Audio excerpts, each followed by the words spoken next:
I'm going to give you the instructions for this test. I'll introduce each part of the test and give you time to read the questions. This test has 3 parts. In each part, you'll hear a number of different extracts. At the start of each extract, you'll hear this sound. You'll hear each extract once only. Remember, while you're listening, write your answers on the question paper. At the end of the test, you'll have 5 minutes to transfer your answers onto the separate answer sheet. Part A. In this part of the test, you'll hear 2 different extracts. In each extract, a health professional is talking to a patient. For questions 1 to 24, complete the notes with information you hear. Now turn over and look at the notes for extract 1.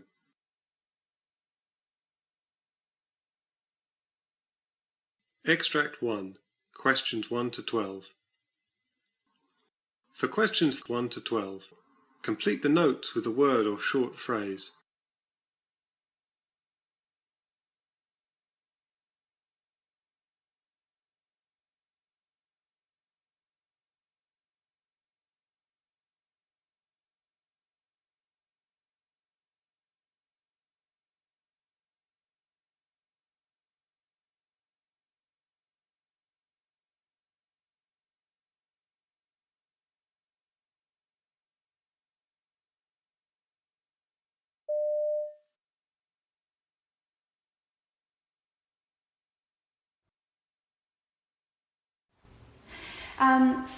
Anita, what has brought you to counselling?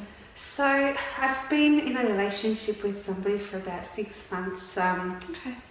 I wanted us to move forward with our relationship and get married, and he's not on the same page as me, and it's causing a lot of tension. And then in addition to that, my mother's very unwell, so I have a lot of things to deal with at home with her as well. And then my boss is putting a lot of pressure on me to deliver everything on time, and so I'm just having some trouble juggling everything at the moment. Yeah. And I can see that all of these combined are making you feel quite overwhelmed. Oh, very. And it's just really, there are some times when I just come home and I have to deal with my mother, and I have to deal with my relationship, and then I have to go to work the next day, and I'm having trouble with that, and it just makes me really upset. Okay, yeah. And I'm wondering, Anita, how long have you been dealing with all of these issues? It's probably ramped up in the last 3 months, but I've been in my relationship for 6 months. My mum's been sick for the last 3-4 months, so it's not that new, but it's now starting to get worse. So yeah.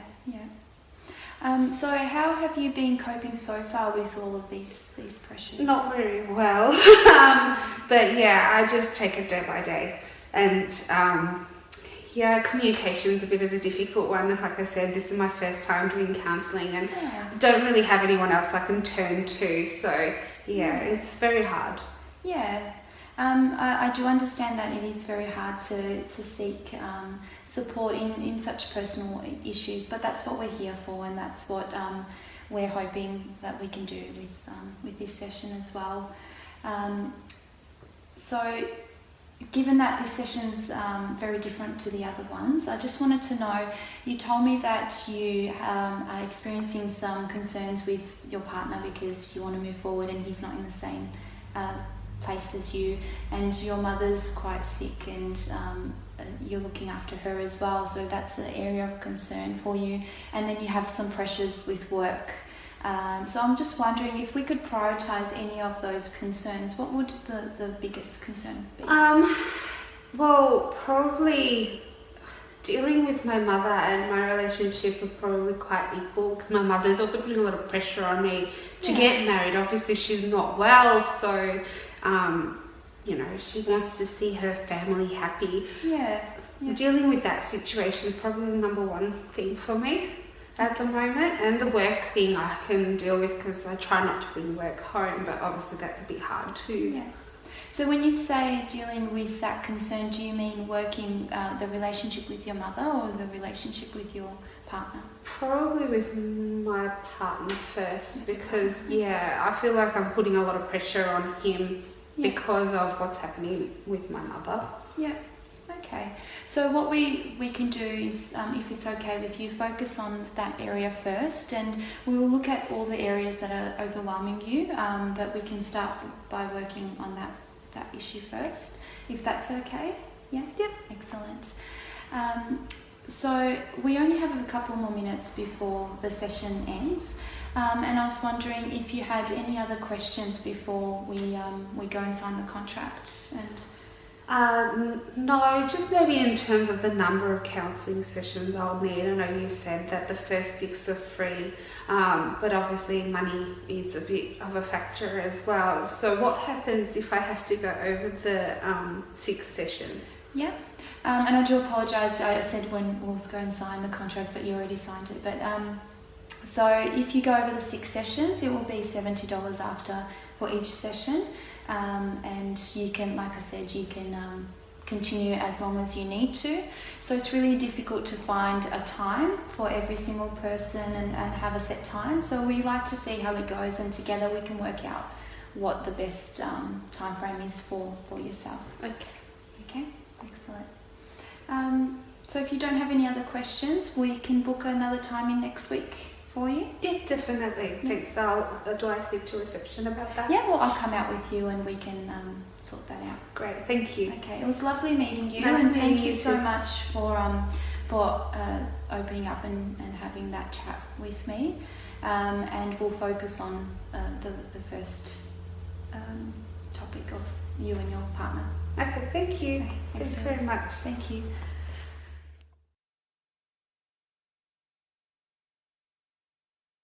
Now look at the notes for Extract 2. Extract 2, questions 13 to 24.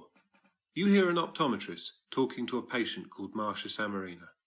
For questions 13 to 24, complete the notes with a word or short phrase.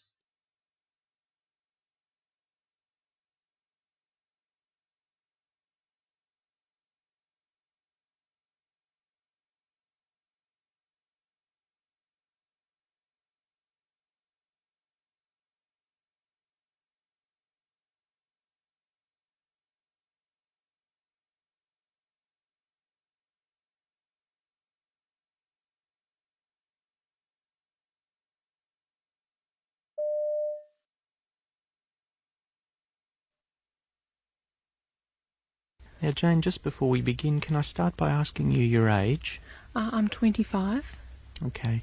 And what brings you in today, Jane? What's the problem? Well, I've been feeling a bit tired for the past few weeks, and I don't seem to have much energy to do anything, really. And I was wondering if you could tell me what's wrong with me. Okay. Well, tell me a little bit more about it. Well, I started to get tired about 4 weeks ago, and it's really persisted since that time. And I've actually had to stop playing netball because I've been so tired. When it started off, I had some aches and pains in my muscles, and but they seem to have settled down now, and it's really just the tiredness that's persisting. And I've got exams in a few weeks, and I'm really worried that I won't be able to study properly because I'm feeling so tired. I see. Goodness, that must be very distressing for you. Yeah, it's really worrying me. Yeah. What are you studying? I'm a social work student. I see. Well, tell me, apart from the aches and pains that you noticed initially with this illness, was there anything else in particular that you'd noticed?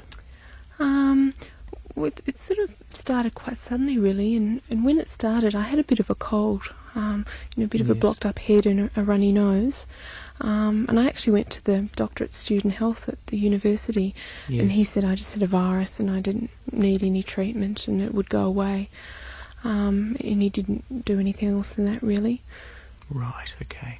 So at the moment, just to let me clarify again, the main problem now is tiredness. All of the other symptoms have settled down. Yeah, just really tired, and I can't do anything, really. Right, okay. Well, just before I actually start examining you, can I ask you a few just general questions before we get started, okay? Mm-hmm. What's your appetite and weight been like? My appetite's been fine. I've been eating the same amount, and my weight's steady. Okay, and have you been running any fevers recently? No, No. 4 weeks ago when I had the bit of a cold, I thought I had a bit of a temperature then, but nothing now. Okay. And your bowel habits? I've been regular. Regular, that's good. All right, well look, I think at this stage I'd like to have a bit of a look at you, and we'll talk about things after that, okay? All right. All right. Right, Jane. Having had a look at you, I think really the major things that are noticeable are that you've got some scattered glands around your body, okay, those lumps that I felt in the neck, armpits and down in the groin regions, and you may have also noticed a bit of discomfort up in the left side of your abdomen high up when I was feeling. And yes. that is the site of an organ called the spleen, which is also a type of gland which is also enlarged, okay? So what does that mean? I think all of these really point to some form of viral illness, quite possibly glandular fever. Okay. I was just going to ask as well, are you absolutely sure it's glandular fever? It's highly suggestive, okay. I can't be totally certain at this stage without really doing some tests to confirm it, and I think that would be a good idea to do.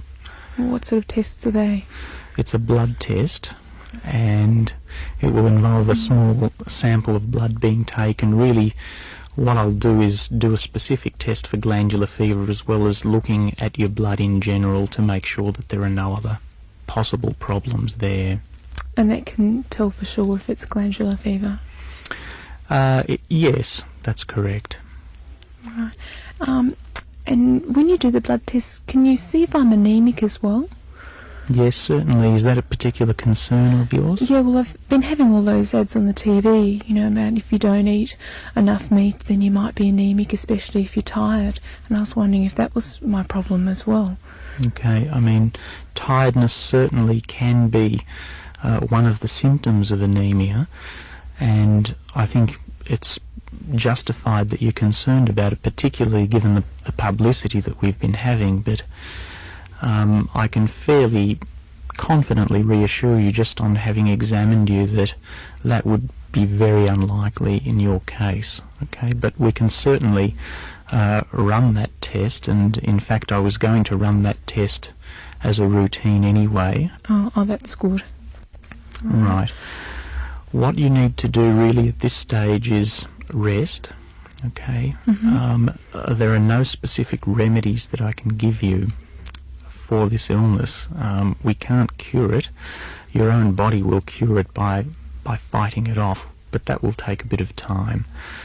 How long exactly? Again, I can't be certain. Hopefully within the next week or two you'll be feeling a lot better, but that's something that we're going to have to keep an eye on. At home, really, you need to keep up your diet and keep up your fluid intake, and really we're going to have to organise to meet again and just make sure that this is slowly settling with time.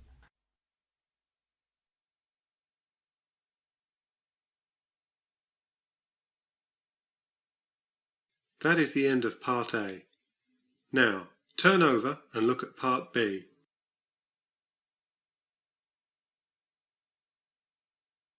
Part B, questions 25 to 30. In this part of the test, you'll hear 6 different extracts. In each extract, you'll hear people talking in a different healthcare setting. For questions 25 to 30, choose the answer A, B, or C, which fits best according to what you hear. Now look at question 25. Now, read the question.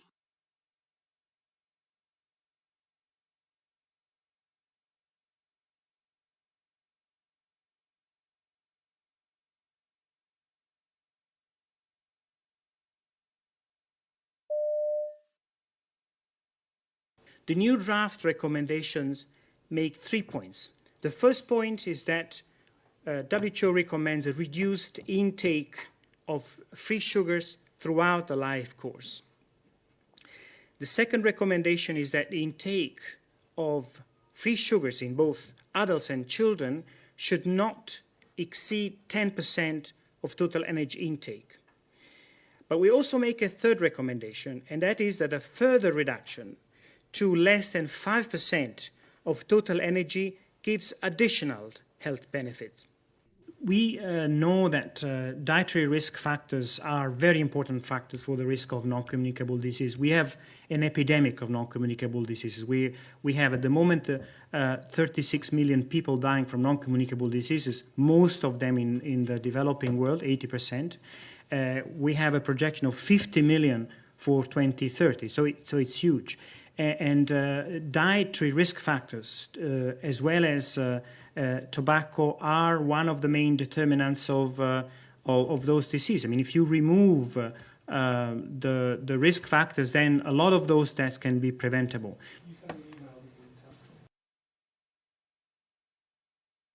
Question 26. Now, read the question.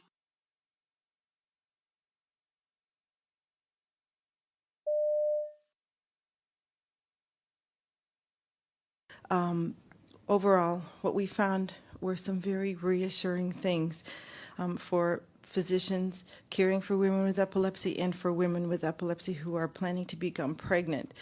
Because what we found is counter to previous dogma, I think, women with epilepsy are not at a substantially increased risk of having to have a C-section during their delivery, late pregnancy bleeding, or premature contractions or delivery.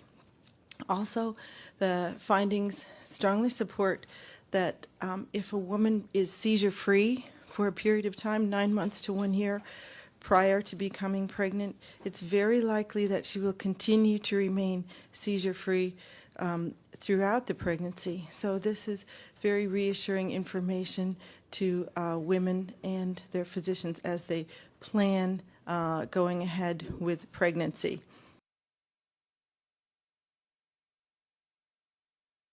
Question 27. Now read the question.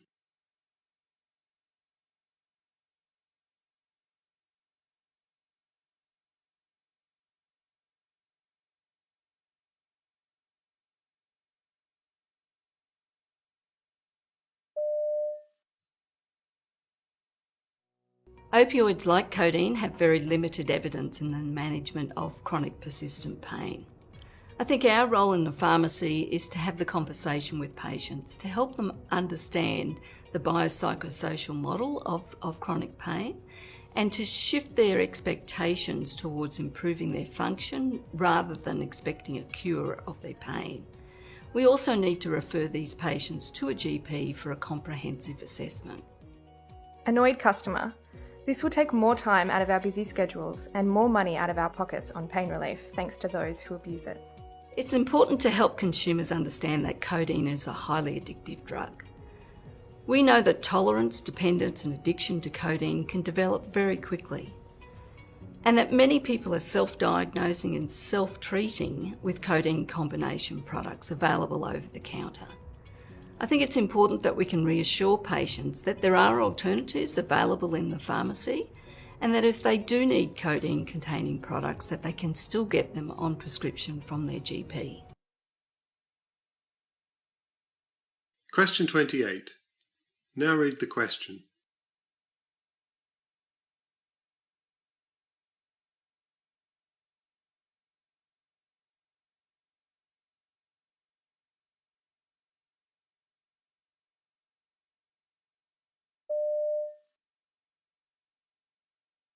The aged care channel for me takes a lot of the pressure off having to research, find out information. The staff are accepting of it, so it's just another tool, another resource that we use very often, and I'd have to say they embrace it because it's something they can go and do on their own, but it's also something we can do as a group. The aged care channel is pivotal in our training and development resources. It's something that we use all the time. It's part of induction, it's part of ongoing education, it helps registered nurses with their ongoing professional learning. We couldn't do without it. The aged care channel is a great part of our training and development resource. It's the biggest part. We certainly have libraries, lending libraries in each facility. As I said, it's part of the induction progress, so it's pivotal. We couldn't do without it. The channel to me is a different tool.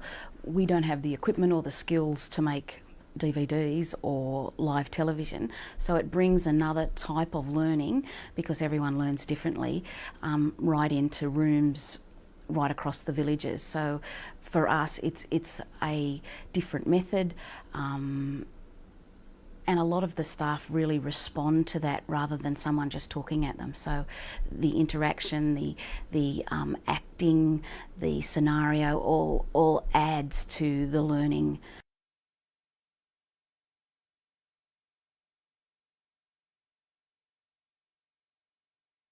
Question 29. Now read the question.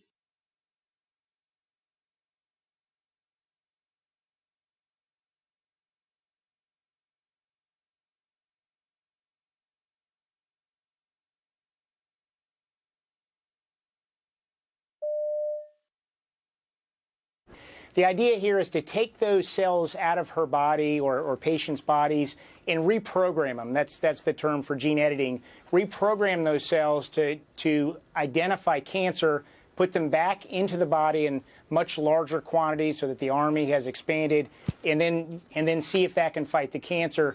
It's been an early story over the last couple of years, but the early results are quite promising in leukemia and lymphoma.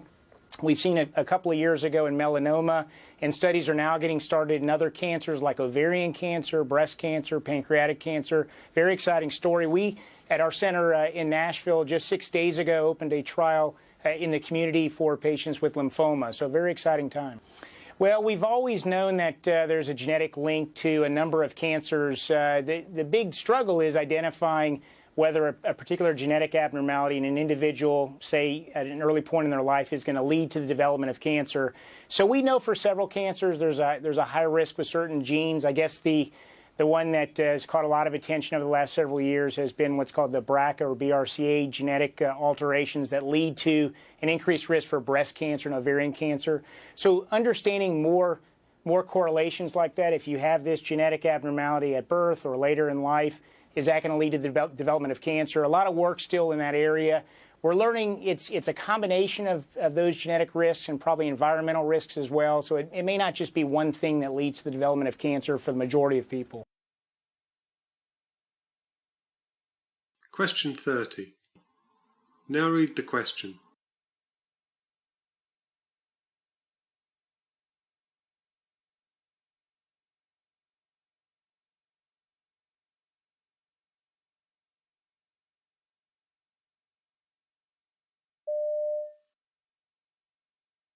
All right, so Mrs. Smith is a 68-year-old lady. She was admitted 3 days ago with an exacerbation of the COPD. She had a 4-day history of increasing shortness of breath on exertion, not relieved by her puffers. She has no comorbidities and no infection control precautions. She stopped smoking after her first admission about 2 years ago, and she lives at home alone with support from her daughter. She's on IV antibiotics, bronchodilators and steroids, and she's on 2 litres of oxygen via the nasal prongs. She has all the calling criteria for oxygen saturations. The target range is 88 to 92% because she retains CO2. Mrs. Smith's other vital signs are between the flags, and she needs QID obs and had some spirometry done yesterday, which the team are going to review today. She reports having a fall at home about a month ago, but she's otherwise independent with her ADLs. Falls risk was low, but I used the override option to make her a high falls risk because of her recent falls history. She's been assessed by the physio, and she's on a rollator frame for it to ambulate. Waterloo score is 10 and her skin integrity is intact, and she's responded well to all treatment and she's on a normal diet.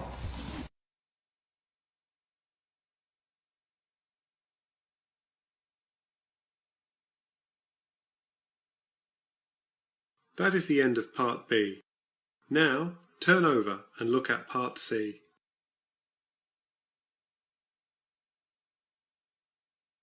Part C, questions 31 to 42. In this part of the test, you'll hear 2 different extracts. In each extract, you'll hear health professionals talking about aspects of their work. For questions 31 to 42, Choose the answer A, B, or C, which fits best according to what you hear. Now, look at Extract 1, questions 31 to 36. You now have 90 seconds to read questions 31 to 36.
Now, answer question 1. The word migraine is derived from the Greek word meaning pain in half the head, as migraine often produces a unilateral or one-sided headache. It is a common and distressing disorder, and although they are not likely to take life, migraines can destroy the quality of life. Studies have shown the incidence of migraine to be in the range of 9 to 10%, and it affects 17% of the female population and 6% of the male population. So, about 2 million Australians can expect to suffer from migraine, and that translates to 1.5 million women and about 500,000 men. It is thought that more women suffer migraine than men due to hormonal factors. There are several types of migraine, the two main types being classical migraine and common migraine. Classical migraines are preceded by an aura, the duration of which varies between 15 minutes up to almost an hour. The headache usually lasts 6 to 8 hours, although they can last up to 72 hours. Common migraines are not preceded by an aura, and the headache lasts between 4 and 72 hours and can be pulsating and unilateral. An upset stomach and vomiting are common symptoms. Migraines can be divided into a number of distinct phases. The first phase includes the early warning symptoms. A significant number of migraine sufferers experience warning symptoms for up to 24 hours before the attacks start, but may not recognize these signs unless they know what to look for. The common symptoms include changes in mood, and these moods can vary from elation, such as feeling on top of the world and full of energy, to opposite moods, such as feeling depressed and irritable. There are several abdominal symptoms common to migraine, including nausea, changes in appetite, such as intense hunger or sugar craving, constipation, and diarrhea. Neurological changes may also occur prior to the migraine, including drowsiness, incessant yawning, symptoms of dysphagia, such as difficulty in finding the right words, a reaction to excessive brightness or sound, and difficulty in eye focus. There may also be changes in behavior, such as hyperactivity, clumsiness, or lethargy. and many sufferers report muscular symptoms such as general aches and pains.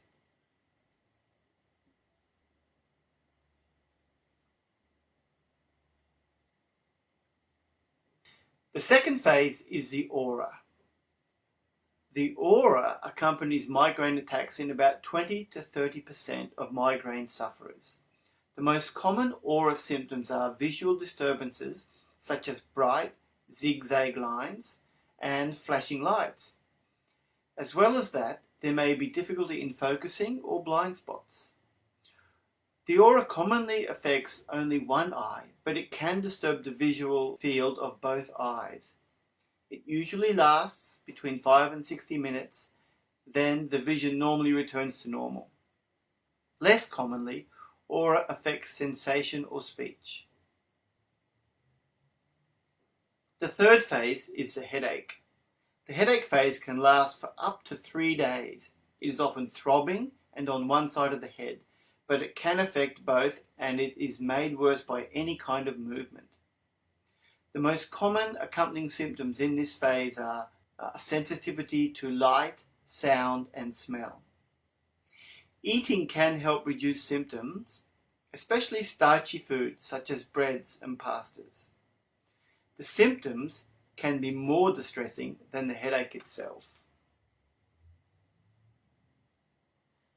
The final recovery stage may last for about 24 hours, and feelings range from complete lethargy to feelings of high energy and even euphoria. Sleep often is beneficial for adults, while effective medication can improve attacks for chronic sufferers. Children seem to feel much better after vomiting, and for a few, nothing works except the headache burning itself out. The dietary triggers include alcohol, especially red wine, certain types of food, notably aged cheese or chocolate, withdrawal from caffeine or caffeinated drinks such as coffee and tea, the food additive monosodium glutamate, dehydration, and inadequate meals. Environmental triggers include bright sunlight, flickering lights, strong smells, for example, perfume, gasoline, chemicals, smoke-filled rooms, and certain food odors. Another environmental trigger is high altitudes or flying. Weather changes can be a trigger factor, as can loud noises or overuse or incorrect use of computers.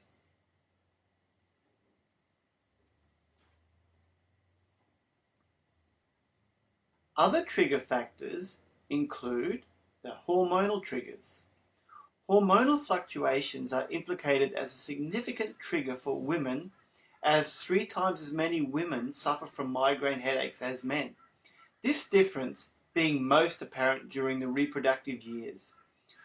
The hormonal triggers may be menstruation, and a UK study found that 50% of women are more likely to have migraine around menstruation, ovulation, use of oral contraceptives, pregnancy, and it may be worse for the first few months, but in 2/3 of women it improves in the latter part.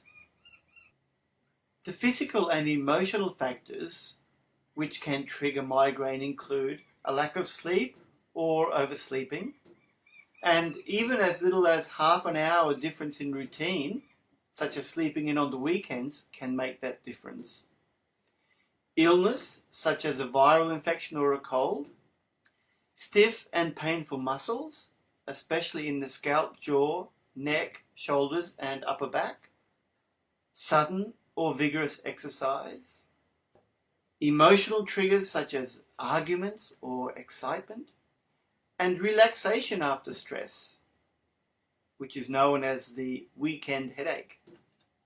There are a variety of treatments available for migraine sufferers, and non-medication treatments such as ice can, in some cases, reduce the impact of a migraine episode. This is because, during a migraine, the blood vessels in the head tend to dilate, which means they open more widely. They may become swollen with blood, and this in turn leads to pressure on the nerves surrounding them. The nerves begin to send pain signals before the onset of migraine. Wrapping the head with an ice pack can bring migraine relief through the cooling of the blood vessels. As the blood vessels cool, they become constricted and return to normal size. This can lessen blood flow to the head and, as a result, reduce pressure on the nerves, thereby providing relief from pain. Another non-medication treatment is biofeedback. The biofeedback technique trains people to improve their health by controlling certain bodily processes that normally happen involuntarily, such as heart rate, blood pressure, and muscle tension. Relaxation techniques may also be helpful at stopping an attack once it has started. The techniques include deep breathing, massage, and stretching. Individuals with occasional mild migraine headaches that do not interfere with daily activities usually medicate themselves with over-the-counter, non-prescription pain relievers such as paracetamol, aspirin, or NSAIDs like ibuprofen. For people who suffer migraines very frequently, prophylactic medication that is taken on a daily basis may be a good option. As a general rule, patients who experience migraines twice or more per month or have migraines which interfere with their quality of life may benefit from this type of medication.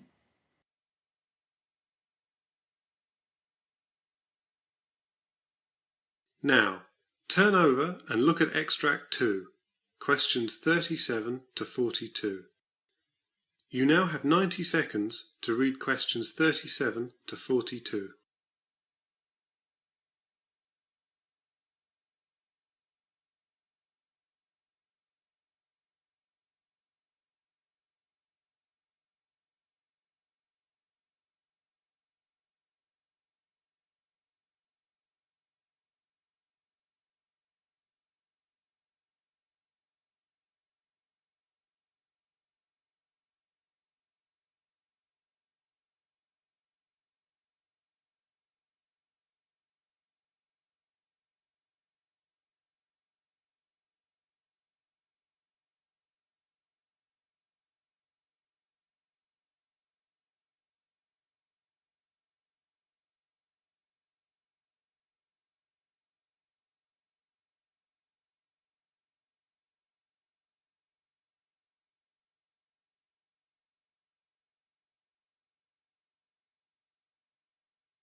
I'm here with Dr. Jeffrey McLean, who's an expert in neuromuscular disease.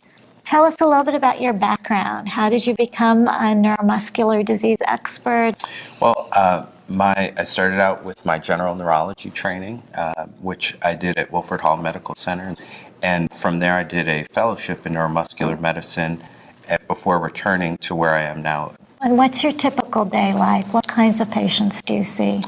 I see a fairly broad mix of patients, but when I'm doing specifically neuromuscular medicine, I do a lot of procedures, electromyography, which is a procedure that we use to help diagnose neuromuscular diseases. The type of patients we see range from patients with neuropathies to patients with muscle diseases that we call myopathies, to patients with disorders of the connection between the nerves and the muscles, neuromuscular junction disorders such as myasthenia gravis, to problems with the motor neurons such as ALS or amyotrophic lateral sclerosis. So a variety of very common diseases and some that are more rare and have very serious prognoses. Exactly, that's right.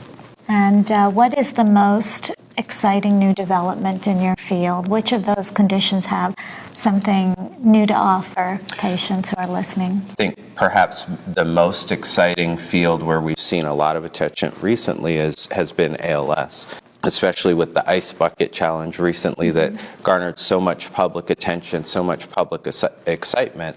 That excitement has transferred into more attention, more funding for more research, things that are looking at improving our understanding of the genetics that play into ALS, where there's a lot of work being done trying to find biomarkers, so things that can be tested easily to more readily diagnose ALS and understand how it progresses in a particular patient.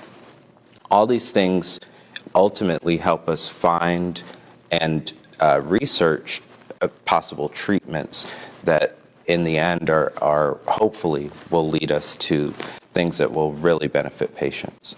And up until now, there really has not been a great deal to offer an ALS patient. What do you do today? Right now, what we're focused on is improving the quality of life while people are dealing with this disease. And that's an important thing for both patients and physicians to understand, that while we don't have a cure, there are many things that can be done to significantly improve the quality of life for our patients. So things like help with communication, because many of the patients lose the ability to control their voice and control their speaking. So we can do things to help them communicate as that occurs. Things like assistance with nutrition, because they have difficulty swallowing and eating. So helping them with that. One of the big and often under-recognized problems with ALS are mood problems that go along with it. Obviously, it's a devastating diagnosis, and the social support is very important, that we offer that to our patients to make sure that their quality of life is as high as possible while dealing with this. And on the other end of the spectrum, we have neuropathies for which we can offer a whole variety of treatments. Is there anything new or exciting for the patient with diabetes or someone else with neuropathy to consider? Well, again, there's a lot of new research going on. There's a lot of exciting work in terms of trying to find ways to treat the often painful diabetic neuropathies. There are already some drugs currently available that many patients will be familiar with, and as time goes forward, we hope to increase the number of drugs that are available to make them more effective with fewer side effects. So hopefully that will be very soon on the horizon.